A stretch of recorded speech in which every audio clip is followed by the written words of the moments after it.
Salut à tous, on se retrouve pour l'épisode 3011 du Zap Image. On commence aujourd'hui en ce mardi 30 juillet avec des anniversaires. Tout d'abord le Mexicain Irving Lozano, il fête aujourd'hui ses 29 ans. Par exemple, il y a l'ancien attaquant de l'AS Monaco Kevin Volland, genre maintenant de Union Berlin, il fête aujourd'hui ses 32 ans. On continue, on va parler maintenant de ce qui se passe aujourd'hui. En ce 30 juillet, il y a de la Ligue des Champions, les tours préliminaires. Donc voici toutes les rencontres de ce soir. Donc il y a des matchs aujourd'hui et demain.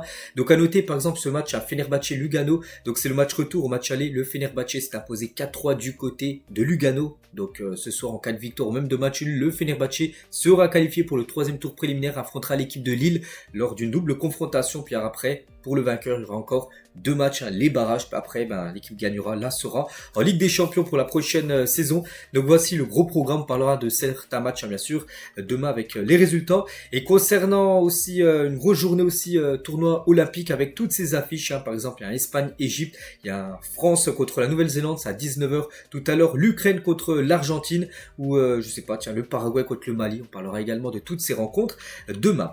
Et concernant les Jeux Olympiques, parce qu'actuellement c'est quand même ce qu'on parle beaucoup bien évidemment, donc il y a un tournoi foot, il y a un tournoi de basket, il y a un tournoi de tous les sports en gros. Et regardez la une du journal L'équipe aujourd'hui, la France, waouh, parce que la France les gars réussit vraiment une grosse entame de ces Jeux Olympiques, avec déjà 5 médailles d'or, 8 médailles d'argent et 3 médailles de bronze. Donc la France olympique est classée deuxième pour l'instant à ce tournoi olympique par rapport au classement des médailles. Donc voilà, félicitations bien sûr. On espère que 2 médailles d'or seront rajoutées dans le tournoi foot, hommes et femmes bien sûr, à la fin de ces Jeux Olympiques. Et concernant un joueur de l'équipe de France de football qui suit énormément les Jeux Olympiques, c'est Antoine Griezmann. Équitation et médaille d'argent pour Antoine Griezmann ce lundi. Donc il est partout, enfin depuis l'ouverture, il est quasiment à toutes les compétitions. Regardez, souvent en plus il publie les médailles récoltées par les sportifs français. Donc il a déjà assisté aux épreuves de rugby, gymnastique, natation, escrime, équitation. Griezmann qui est en vacances. Il n'a pas voulu partir souvent, il part aux États-Unis, il a voulu rester en France pour vivre les Jeux Olympiques. Chaque jour, il est dans une épreuve. Et là, hier, il était du côté de l'équitation. Il y a une médaille, je ne sais pas quelle couleur, je crois peut-être médaille d'argent qui a été remportée. On continue. On va parler maintenant de l'équipe de Chelsea et c'est officiel. Voici le nouveau maillot extérieur de Chelsea pour la saison prochaine. Donc le maillot domicile, bien sûr, un maillot de couleur bleue, comme d'habitude. Et le maillot extérieur, ça y est, c'est officiel, ce sera un maillot de couleur blanc avec le col et le bout des manches de couleur bleue. Voilà, avec les cuissons un peu d'orange, bleu. Voilà, très beau maillot. Il faudra rajouter aussi le sponsor qui sera certainement mis, bien sûr, au milieu du maillot. Mais vraiment sublime maillot pour cette équipe de Chelsea. Des nouvelles de Pedri. Donc Pedri déjà blessé. N'oubliez pas qu'il avait été blessé lors du quart de finale de l'Euro contre l'Allemagne. Donc là, il est en train de louper la pré-saison. Donc il devrait revenir quasiment mi-août, peut-être fin août, je sais pas, dans ces eaux-là, bref. Mais nouvelle coupe de cheveux pour lui, il avait les cheveux plutôt longs, au moment qu'il lui arrivait ici. Il a un peu rasé, il a refait sa coupe qu'il avait dans le passé, où il était à sa version prime, on peut dire. Et concernant un autre joueur espagnol qu'on a beaucoup parlé, c'est Lamine Yamal. On a l'impression que Lamine Yamal, c'est pas une impression, il a changé de copine. Pourtant, il avait cette copine, on se souvient, lors de la finale de l'Euro, il avait pu faire une photo avec. Et la copine de Lamine Yamal qui le trompe alors qu'il était en vacances. Voilà, en gros, il a fait un live avec, je sais pas, peut-être son nouveau copain. Et du coup, Lamine Yamal, 2-3 jours après, ça y est, lui aussi, il a peut-être changé déjà de copine. Donc actuellement, Lamine Yamal, il est avec Nico Williams. Les deux sont en vacances actuellement du côté de Marbella. Encore quelques jours de vacances avant retour pour l'un à Barcelone et l'autre pour l'instant du côté de l'Athletic Bilbao. On continue, on va parler de cette personne. Il s'agit de Sergio Raimundo, nouveau membre du staff de Tottenham. C'est parler toutes ces langues, donc le portugais, l'espagnol, l'italien, le français, l'anglais, l'allemand et le wolof. Donc c'est d'être une langue sénégalaise. Donc oui, je me trompe pas. Donc incroyable. Voilà, il parle toutes ces langues là. Ce nouveau membre du côté de Tottenham. On va parler maintenant de Kylian Mbappé. Il a choisi une nouvelle voiture. Il a choisi la BMW i7 M70 grâce au partenariat entre le Real Madrid et BMW.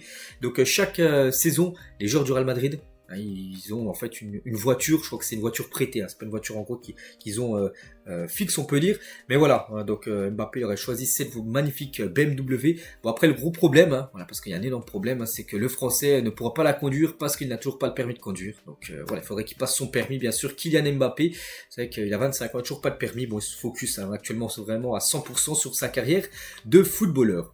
Et toujours avec Kylian Mbappé, j'en avais parlé il y a à peu près 2 semaines, j'ai dit qu'il y a des rumeurs par rapport à la famille Mbappé qui voulait investir dans un club, et ça y est, Mbappé va devenir propriétaire du stade Malherbe de Caen. On me dit, tu sais quoi, cette info folle? Et oui, ça va se faire. Hein. Donc Mbappé va devenir actionnaire majoritaire de Caen. Le nouveau madrilène va racheter la majeure partie des parts du club pour un peu moins de 20 millions d'euros. À 25 ans, il va devenir l'un des plus jeunes propriétaires de clubs professionnels en Europe. Voilà, donc c'est lui maintenant, qui va devenir là très prochainement le nouveau proprio de l'équipe de Caen qui évolue du côté de la Ligue 2. On continue, on va parler de ce joueur, le jeune Alan Virginus. C'est un jeune joueur de Lille, et c'est les Young Boys de Berne, une équipe suisse, les gars, qui ont pris contact avec Lille concernant le transfert peut-être de ce joueur du côté du championnat suisse. Concernant l'Olympique de Marseille, a proposé une prolongation de contrat de 3 ans à Luis Enrique. Roberto De Zerbi, le coach, désire en faire à minima un joueur de rotation du côté de l'effectif marseillais. S'il décline, la proposition sera immédiatement placée sur le marché des transferts. Voilà, parce que Marseille, c'est soit il prolonge et comme ça, il n'y a pas de souci, il reste. S'il veut pas prolonger, bon, il a encore un contrat. Il partirait pas libre, mais voilà, Marseille préférait le vendre directement pour récolter, bien sûr, un beau chèque en le vendant. Claudio Ranieri sur N'Golo Kanté.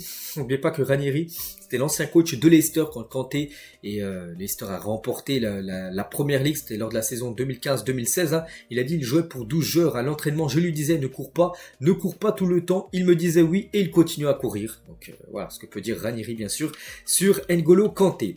Des nouvelles de Xavi Simons, donc il a pris sa décision. Il reste au RB Leipzig. Le Paris Saint-Germain et Leipzig finalisent les derniers détails pour son nouveau prêt. Donc il avait le choix entre soit revenir au PSG, ce qu'il n'a jamais voulu, soit rester à Leipzig, ce qu'il va faire, ou soit partir au Bayern, et du coup il devrait rester de nouveau une nouvelle saison du côté du RB Leipzig. Pourtant le Bayern était très intéressé par Xavi Simons, mais voilà, il préfère rester du côté de Leipzig pour encore avoir pas mal de temps de jeu, parce que peut-être au Bayern, peut-être son temps de jeu a été réduit, donc là il est sûr encore d'avoir du temps de jeu du côté du RB Leipzig, comme ça a été le cas lors de la saison dernière, et du coup après l'échec Xavi Simons, le Bayern Munich tente désormais de faire signer Désiré Doué, parce que là l'option numéro 1, c'était Xavi Simons du côté du Bayern, et du coup vu qu'il ne vient pas, ça sera Désiré Doué. N'oubliez pas que le PSG également cible le joueur, donc maintenant c'est au joueur de trancher, est-ce qu'il va aller en Bundesliga ou rester en Ligue 1 et signer du côté du PSG, mais une chose qui est quasiment sûre, c'est qu'il va quitter le Stade Rennais. Des nouvelles de Jude Bellingham, Alexander-Arnold à Los Angeles, quelques jours encore de vacances pour ces joueurs, parce qu'ils sont allés loin lors du dernier Euro, ils ont atteint la finale, perdu, donc voilà, concernant le joueur du Real et le joueur de Liverpool. Donc tout d'abord, Trent Alexander-Arnold, il est en vacances, mais il s'entraîne individuellement. Il prépare la nouvelle saison avec Liverpool. Mais pas que ce joueur est en fin de contrat dans un an. Il y a beaucoup de rumeurs qu'il pourrait venir jouer avec son copain là, Bellingham, du côté du Real Madrid lors de l'été 2025. Il est arrivé libre, on verra. Et concernant Bellingham, on peut voir qu'il a changé un maillot avec je sais pas qui c'est, un sportif bien sûr, c'est du côté de Miami. Voilà, concernant les vacances de Bellingham, donc il sera pas de retour lors de la tournée américaine du Real Madrid. Il fera son retour Jude Bellingham après que le groupe du Real Madrid ait joué ses 3 matchs de préparation et une semaine, on va dire, avant le match contre l'équipe de l'Atalanta Bergame en Supercoupe d'Europe.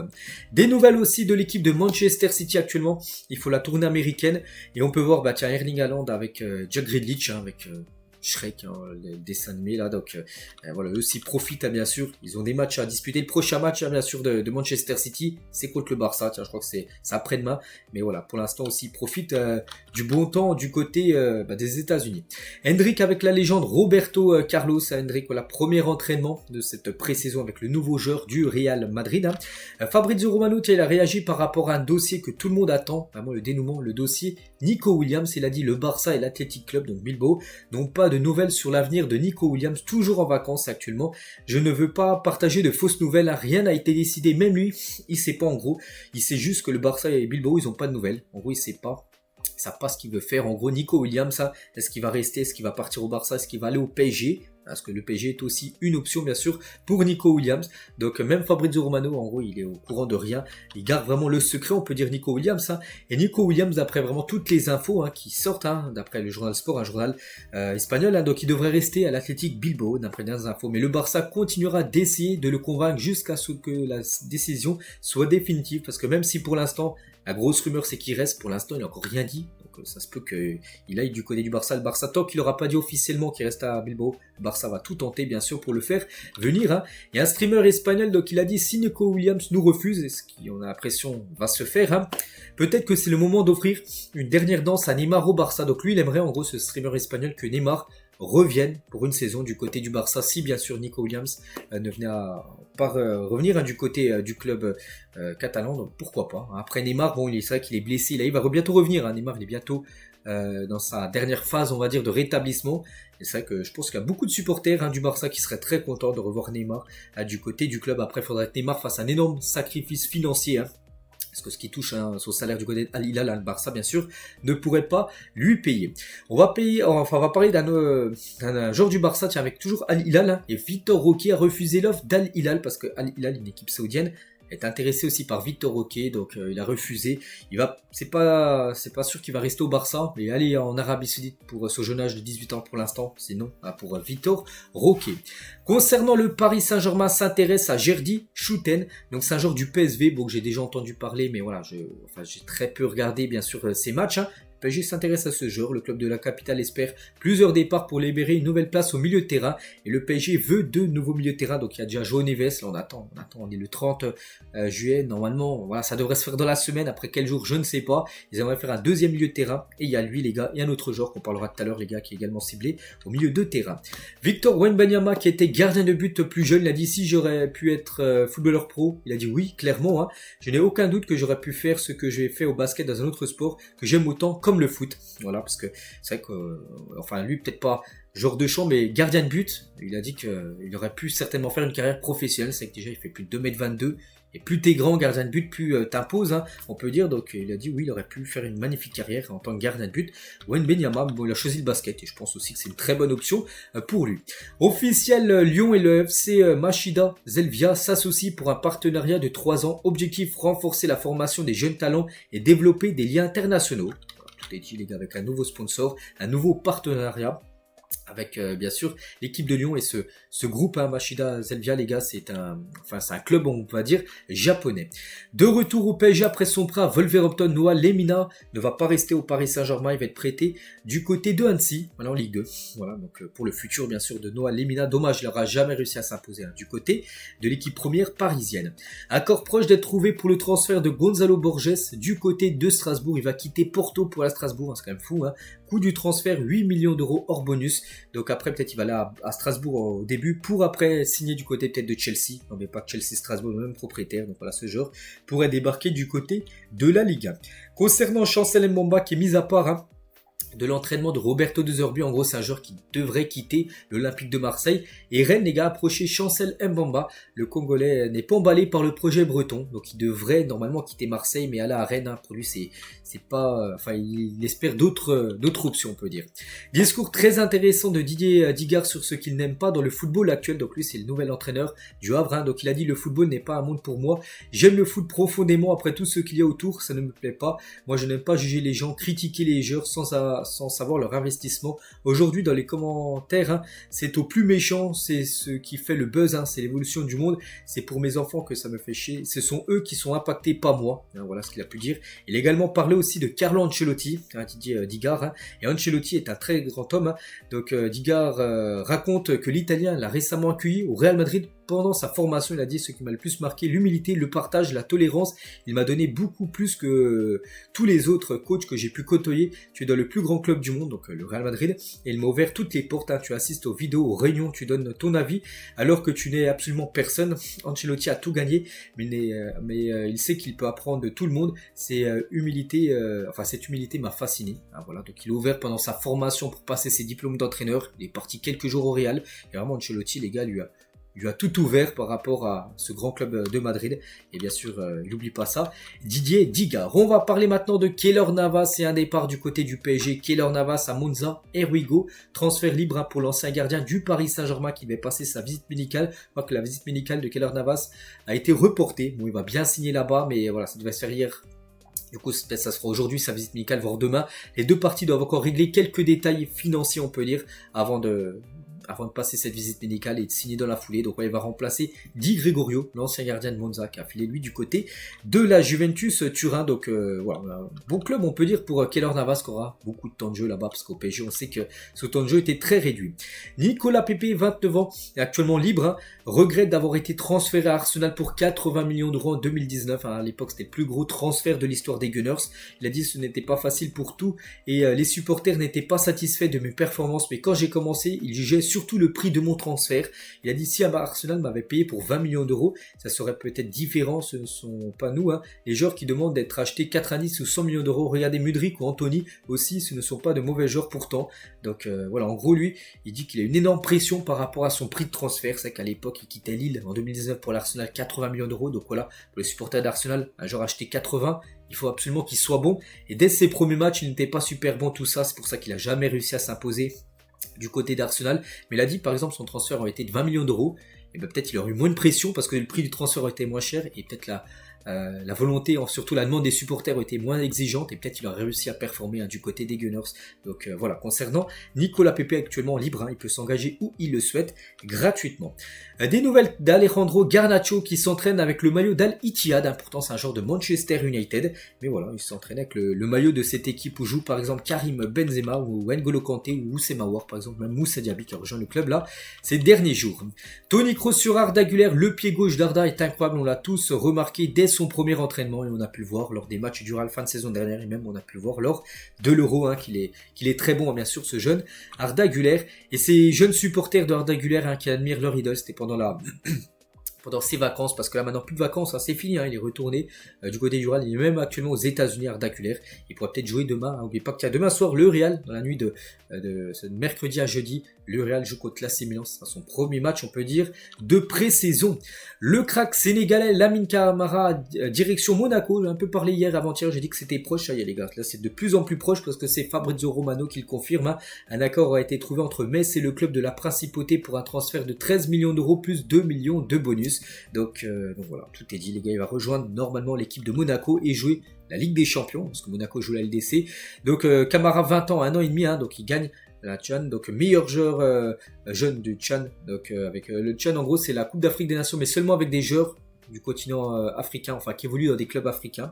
Donc voilà, plus dans le 11 type, hein, il gagne la CAN U20, meilleur joueur de la CAN U20 dans le 11 type, hein, quitte le Sénégal pour le FC Metz, jeune joueur africain de l'année, devient titulaire en sélection, première CAN, donc 2 buts dans le 11 type et meilleur jeune en phase de poule, pépite de la saison en Ligue 1, et il va signer du côté de Monaco et jouer la Ligue des Champions. Sacrée progression on peut dire, hein, pour ce jeune Lamine Camara. Officiel du côté du FC Nantes, on annonce le départ de Samuel Moutoussamy. Voilà, ce joueur quitte, hein, le FC Nantes, hein, donc il est actuellement libre, hein, de tout contrat. Concernant le Paris Saint-Germain, s'est renseigné au sujet de Kimmich, hein. Le club de la capitale connaît désormais les attentes du joueur et du Bayern et doit décider d'aller plus loin ou non dans le dossier. Bon, je sais pas c'est quoi, peut-être il a demandé un prix fixe, on peut dire, pour son salaire. Maintenant, le PSG a toutes les infos concernant Kimmich. Maintenant, savoir si le PSG va activer ou non, bien sûr, l'option Kimmich, hein, pour ce mercato. Erling Haaland s'exprime sur le rythme effréné auquel sont confrontés les footballeurs. Il a dit c'est compliqué d'être en forme quand tu joues 70 matchs par an. Nous avons tous vu lors de l'Euro à quel point les joueurs étaient fatigués. Cela a joué sur leur niveau. On pouvait même voir sur les visages de ces derniers à quel point ils étaient fatigués du football. Donc, qu'en pensez-vous? Oui, hein, bien sûr, hein, jouer un match tous les 2-3 jours, c'est très compliqué. En plus, tu rajoutes ça, les entraînements, tu rajoutes également les voyages, hein, parce que prendre l'avion, tout ça, tu as l'impression que tu fais rien, tu es dans l'avion, mais mentalement, physiquement, tout ça, tu prends de l'énergie, hein, ça te plus de l'énergie, on peut dire. Donc oui, on peut comprendre. Après, voilà, on se dit, hein, ils sont quand même, ils gagnent énormément d'argent, hein, des salaires à plus des fois de 20-30 millions d'euros par an. Donc voilà, après, il y en a qui galèrent, hein, beaucoup plus, bien sûr, à faire des boulots au SMIC, hein, bien sûr, et qui galèrent encore plus. Donc voilà, concernant Erling Haaland, on peut comprendre, mais voilà, on se dit aussi, hein, qui vit comme la belle vie, hein, bien sûr, tous les footballeurs. L'Olympique de Marseille, le Real Betis et des clubs de Première Ligue ont fait une offre au Borussia Dortmund pour Youssoufa Moukoko. Souvenez-vous, j'en ai parlé hier, hein, j'ai dit qu'il allait certainement quitter, enfin son agent voulait qu'il quitte Dortmund, mais j'ai dit hier, j'ai pas de club, pas de nom de club intéressé pour l'instant. Bah regardez, hein, voilà, il y a des équipes comme Marseille, hein, par exemple, est intéressé. Le joueur a informé son club qu'il souhaitait partir cet été. Officiel, Tottenham prête encore Bryan Gil, cette fois-ci à Girona. Il avait été acheté 25 millions d'euros par Tottenham en 2021, mais n'a joué que 24 matchs de première ligue depuis, et surtout 0 but. Voilà, ce joueur de nouveau est sur le départ, donc direction Girona, il jouera la Ligue des Champions. Ismaël Koné sera le nouveau numéro 51 du côté de l'Olympique de Marseille, ce joueur qui a été, je crois, la première recrue du côté de Marseille, ce joueur canadien qui avait joué la Copa América avec le Canada. Bref, le 51 pour Koné. Et à noter un numéro de maillot aussi pour Georges Mikotadze. Il portera le numéro 69 du côté de Lyon. C'est le département 69, bien sûr, département de Lyon. Donc voilà, ce sera le 6-9 pour Mikotadze dans le dos du côté de l'OL. Et tiens, toujours avec l'équipe de Lyon, on va parler de Ryan Cherki parce que lui devrait partir de l'équipe de Lyon. Le transfert de Ryan Cherki au Borussia Dortmund est remis en cause. Les discussions sont au point mort et Nuri Sahin, le nouveau coach du BVB, n'est pas entièrement convaincu par la venue du français. Donc voilà, après, mais pas que le PSG le voulait, et du coup le PSG a jeté l'éponge parce qu'il était à 2 doigts de rejoindre Dortmund, et pour l'instant on peut voir que du coup il est même plus peut-être il va même plus aller du côté de Dortmund, mais pas qu'il en fin de contrat dans un an. Lyon doit absolument le vendre, sinon il pourrait le perdre libre lors de l'été 2025. Des nouvelles aussi de Emile Smith-Rowe à Fulham. Here we go. Arsenal va recevoir 27 millions de livres, plus 7 millions de bonus qui montent à peu près, là c'est des livres, sterling, donc en euros ça fait à peu près avec les bonus 40 millions d'euros. Donc voilà, le joueur va devenir l'achat le plus cher de l'histoire de Fulham, c'est fou. Voilà, pour ce joueur comme qui va être acheté 40 millions d'euros alors qu'il a très peu joué. Donc il n'a joué que 716 minutes en 2 saisons avec Arsenal, ça fait pas beaucoup. 716 minutes, je sais pas, ça fait combien de matchs, une dizaine de matchs à peu près, voilà. Donc, ça fait très peu de matchs joués. C'est un bon joueur, mais le prix semble hyper élevé, comme souvent avec les joueurs anglais. C'est que souvent, quand c'est 2 clubs anglais qui se vendent un joueur, et surtout si le joueur est anglais, nationalité anglaise, comme le joueur là, et ben, il est vendu très cher, 40 millions d'euros pour ce joueur qui a joué seulement 10 matchs en 2 saisons. Donc voilà, concernant ce joueur d'Arsenal, il va quitter le club, et tiens, un joueur lui débarque à Arsenal. C'est Ricardo Calafiori, cette fois-ci on peut dire c'est officiel, fin du feuilleton. Il quitte Bologne et s'engage avec Arsenal, montant du transfert 50 millions d'euros. Le défenseur italien s'est engagé pour les 5 prochaines années du côté des Gunners, ça y est, donc on peut le voir là, avec Mikel Arteta. Donc il a signé du côté, son contrat du côté des États-Unis, parce qu'actuellement Arsenal est aux États-Unis pour sa tournée américaine. Donc ça sera le 33 dans le dos pour Calafiori. Il sera accompagné de Gabriel, de William Saliba, de Ben White en défense. Une sacrée défense. Il a déjà la meilleure défense la saison dernière de première ligue avec le moins de buts encaissés. Avec Calafiori, ça va être encore un point en plus, on peut dire, en défense. Donc voilà quelques photos de ce premier entraînement. Il a pu rencontrer ses nouveaux partenaires comme Gabriel Jesus. Et en parlant d'un autre Italien, c'est Federico Chiesa, et lui aussi pourrait débarquer peut-être en première ligue et quitter la Serie A. Donc Tottenham est très intéressé pour la signature de Federico Chiesa. De premières discussions démarrées avec son agent. Voilà, il pourrait quitter bien sûr son club actuel de la Juventus Turin. Concernant Jacob Brien, visite médicale prévue et surtout passée. Voilà, tout a été passé avec succès pour Jacob Brien avec Everton. L'Irlandais a également signé un contrat de 5 ans avec le club anglais, montant du transfert 20 millions d'euros que va recevoir l'équipe de Lyon. Donc ça a été fait hier, visite médicale. Pour l'instant, on n'a pas vu encore l'annonce officielle qui devrait intervenir certainement dans la journée. Il va quitter Lyon. Mais pas que Lyon l'avait acheté en dessous, largement en dessous des 20 millions d'euros. Il l'avait acheté en dessous de moins de 5 millions d'euros. Donc ils vont faire une grosse plus-value à l'équipe de l'autre qui va le revendre quasiment 4 fois plus cher. La prolongation d'Enzo Sternal à l'Olympique de Marseille avance bien. L'optimisme est de mise dans ce dossier pour ce tout jeune joueur de Marseille qui devrait rester du côté du club marseillais. Le LOSC a bouclé la venue d'Issa Mendy. Donc le joueur est attendu dans les 48 prochaines heures pour ce joueur algérien de Villarreal qui devrait signer du côté de Lille. Pep Guardiola reste flou concernant l'avenir de Kevin De Bruyne. Il a dit: je ne lui ai pas parlé, mais le club m'a informé que nous n'avons encore reçu aucune offre. Je ne sais pas ce qui va se passer, mais j'espère qu'il va rester parce qu'il est pisté par des clubs saoudiens. Kevin De Bruyne avec des salaires qui peuvent être multipliés par 5. Voilà, s'il vient à rejoindre le championnat saoudien. Donc il n'y a pas d'autre choix que celui de Kevin. Mais pour l'instant, on m'a dit qu'il va rester. Même il est dans le flou total alors que c'est l'entraîneur quand même. Pep Guardiola, donc il ne sait pas s'il va rester ou non. En interne, le PSG craint une perte d'attractivité sur le plan marketing et communication suite au départ de Mbappé, Messi et Neymar. C'est que pour le PSG, ils ont perdu comme les 3 énormes stars là sur 2 mercato, là, Mbappé. Et lors de l'été 2023, Messi, Neymar a quitté le club. Donc depuis la perte de Léo Messi, le PSG a perdu plus de 6 millions d'abonnés sur Instagram. Le club ne sait pas encore quelle figure et quel contenu mettre en avant pour voilà, pour regagner déjà des followers déjà sur Instagram et pour niveau marketing bien sûr, hein, tout ça, que voilà, le PSG soit plus en vue parce que le PSG était très en vue quand tu avais Messi, Neymar, Mbappé dans l'équipe, hein, bien sûr ça rayonnait à l'international. Donc là bien sûr le PSG ça rayonne toujours à l'international, mais il y a peut-être un peu moins de piquant au PSG vu qu'il n'y a pas d'énormes stars les gars. Voilà, t'as peut-être Dembélé tout ça, mais c'est pas de la grandeur on peut dire des trois là qu'on peut voir sur l'image. Et on finit les gars, tiens, dernière photo du jour les gars, et regardez, aujourd'hui on est le 30 juillet, n'oubliez pas qu'on est dans un mois, c'est la fin du mercato, hein. Et pour l'instant tous ces joueurs sont toujours libres, hein, comme David Derrea, comme Matip, comme Rames, Rodriguez, comme Adrien Rabiot, comme Depay, comme Anthony Martial, comme je sais pas, on pourrait rajouter qui Marcos Alonso, Matumels, hein, tous ces joueurs peuvent s'engager où ils le souhaitent, hein, dans ce 30 juillet. Donc voilà les gars ce qu'il y avait à dire aujourd'hui, j'espère que ça vous a plu, on se retrouve nous dès demain, mercredi pour le prochain numéro. Je vous souhaite une très bonne journée et à demain.